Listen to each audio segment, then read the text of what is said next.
Listen, you're in a privileged position to learn a thing or two. Keep your mouth shut and your eyes open. Come on, I told the truth. It's not about true and prove. That's not the point whether you told the truth or not. Hello? I told the truth. You can't handle the truth. Please, forgive me.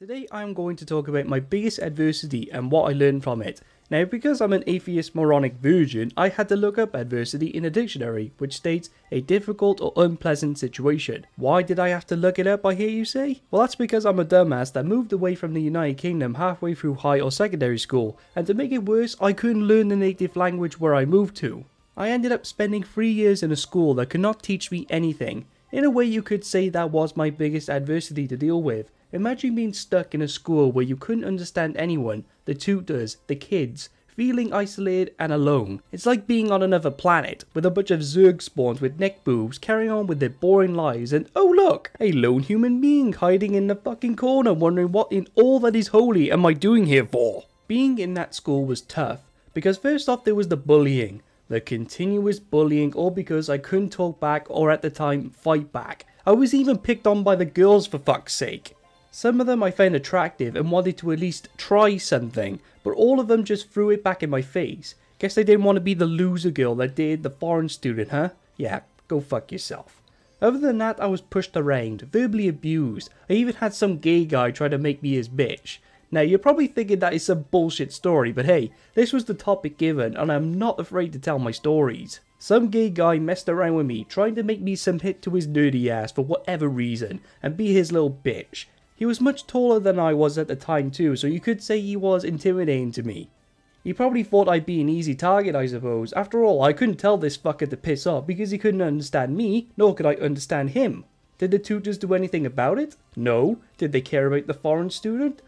Fuck no. And while this shit was happening, they had a tutor who couldn't speak a word of English to me to try and teach me their language. It just created this vicious cycle where I could not talk to anyone, and the person that was supposedly trying to help me learn the language couldn't even speak to me in my language. So it just didn't work. Not at all. To be honest, they had an English class as well, and marked me down for answers I knew were correct. Can you imagine telling a tutor who can't speak English, yet teaches English, that their supposedly correct answers for these questions were actually incorrect? It was ridiculous, and that, along with everything else, was a fucking nightmare. It was rough, and you could probably get an idea of what that was like for a teenager going to the same fucking prison 5 days out of the week. It eventually led to a point where I had to fight back against this gay behemoth because he was pushing things too far. I pushed him back, I threatened to kick his teeth in, and it led to him never bothering me again. He was all talk and pretty much no action, and since then I learned that if you continue to let these animals bully you, and bully you, and bully you, you will never see the end of it. It will never stop, until you decide to fight back, and that's what I did. I hardened up. I was no longer this little wimp who just walked into school to become a target for these fucking morons. Now I was just a regular wimp that had an attitude.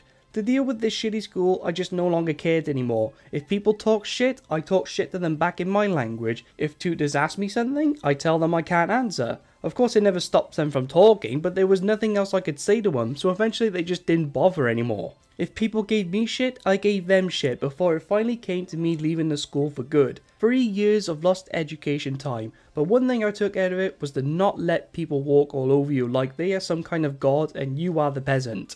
And that also rings true when you are an adult too. People have their way of saying you aren't cut out for your own dreams and passions in life. They want to degrade you into another mindless husk in the giant cesspool of shit that we all call a civilization. However, if you stick up for what you want in life, and not let other people shape your future from their selfish actions, then you can accomplish great things. It's funny that even though human beings are capable of many evil things, hiding in the cracks, we are capable of good stuff.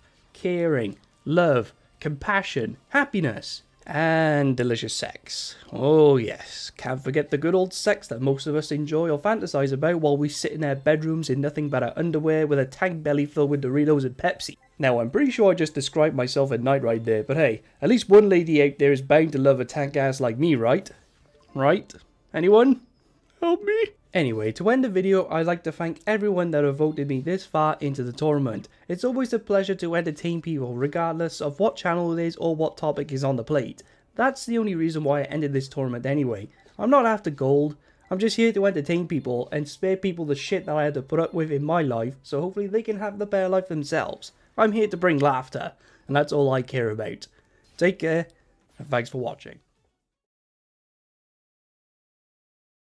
This is my adversity moment and what lessons I learnt from it. The backstory. I used to live in UK for about 7 years. I lived in South London innit mate.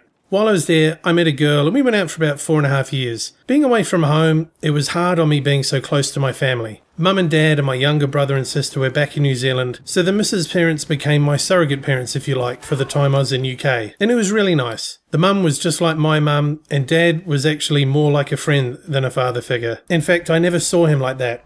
I learnt a huge amount from him. He used to work for Avery Scales, which is the field I work in now. He was an electronics engineer, which is what I am now. He loved to buy toys, almost impulse buy if you like, just like I do. I have a nickname, Impulse Buy Man. Impulse Buy Man strikes again and buys a PS4 because he's bored that day, type of thing. The family was great. It was a typical nuclear family, 2 kids and a dog and a white picket fence.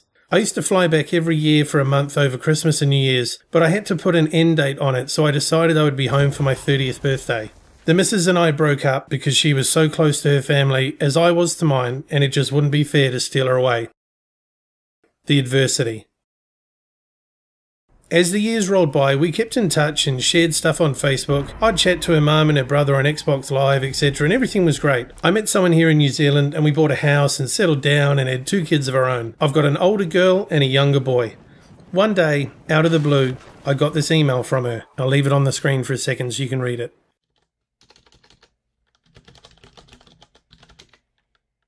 Now, I've led a pretty lucky life. I've not gone through the pain of losing a close loved one. I've never been in any mention-worthy fights. I've never been bankrupt. I've not ever seen a serious road traffic accident even. Life for me up until that point was pretty sweet. Now, I was the kind of guy that staunchly feels that suicide is a coward's way out. I certainly felt this at first when I got that email. How dare he take his own life, leaving behind a loving family, a doting son and daughter and loving wife? What could be so bad that he just couldn't take it anymore? This was of course the second stage of dealing with grief. I'd already skipped denial because it had happened. It was easier for me to accept that, as I wasn't in UK to be with the family at that time. So my thoughts turned to anger at his selfishness. I wondered if I had been in UK and been around the family like before, if I had seen the signs or been able to talk to them about what was eating away at him, maybe I could have done something. I began to bargain with the idea of what if? Stage 3 grief. Could I have helped? People are starting to see the dangers of depression now. 350 million people worldwide are affected by depression, and more than 2/3 of those that commit suicide have it. Even the rich and famous with seemingly everything in their lives get put down by it. Philip Seymour Hoffman, Kurt Cobain, Robin Williams, Amy Winehouse, Michael Hutchence, and Heath Ledger, to name a few. For 3 long months after I got that news that day, I was dealing with a lot of pain and questions that would come and go in waves. It usually got me at night when I was in bed sleeping or I saw something to trigger it. Stage 4 had landed. Depression. One night I had a vivid dream that I was at their family home and I was talking with the mum and no one else was there. The lounge was different, almost like Pink Floyd The Wall, but a Salvador Dali version. The same pain I felt and the sadness pressed down on my chest as I slept that night. That familiar pain that I would experience regularly and was used to, and how I just always was waking up tired and sad and emotional. But this time it would be different. From the right wall of the lounge he walked silently through and appeared as almost like a cloud of an apparition of a man. The mum didn't say anything and I just stood there almost with just the word why on my tongue. The forever unanswered question. He came over to me and just hugged me. And at that moment I felt all the pain and sadness wash away from me. Not a word was spoken and nothing else happened, except that night the weight lifted and I could breathe again. For the first time in ages I woke up feeling different. I was able to move on to acceptance, the final stage of grief. The lessons learnt. One of the most important things I realised was that I actually saw this man as a true hero, a true role model for how I could become a father to my kids myself. Thinking about it in the clear mindset that acceptance had afforded me, more and more it became more and more apparent. I had an older daughter and a younger son just as he did. The way he brought them up, the way he taught them about life, the way he introduced them to a wide range of music, was all just some of the things that I modelled myself after and how I bring my kids up now. The lesson learnt was one that I didn't even realise I'd been taking part in all those years. I modelled myself after him and his methods of how to be a great dad to be proud of. He would take the kids outside to the garden and teach them about how gentle the bumblebees are and how if you stroke their soft back ever so gently it calms them and they don't panic. He taught me all I know about SLR photography. I always remember one thing he said, which was you always got to buy the toys, but the trick is never tell the missus how much they really cost. After I realised the lessons I had learnt over the years, I also changed how I view depression and suicide. It is usually but not always the knee-jerk answer or statement given when commenting on a suicide. "Oh, that selfish prick. Fuck him," etc. How about thinking about what he was going through? The mind is an immensely powerful thing. It will take your life if you let it. I learnt that depression is more than not wanting to get out of bed in the morning. It isn't a case of have a cup of concrete and harden up, mate. It is as serious an issue as it can be. In closing, I've never spoken about this before with anyone other than the family involved. I wrote a long 10-page letter pouring out all my feelings and words I'd never got to say, and I posted it to the family. With my lessons learnt, I wanted to share them with someone and hopefully make them feel some love and happiness again. If you know someone that is struggling, give them a call, reach out to them, make contact. You never know how you might influence their actions that day.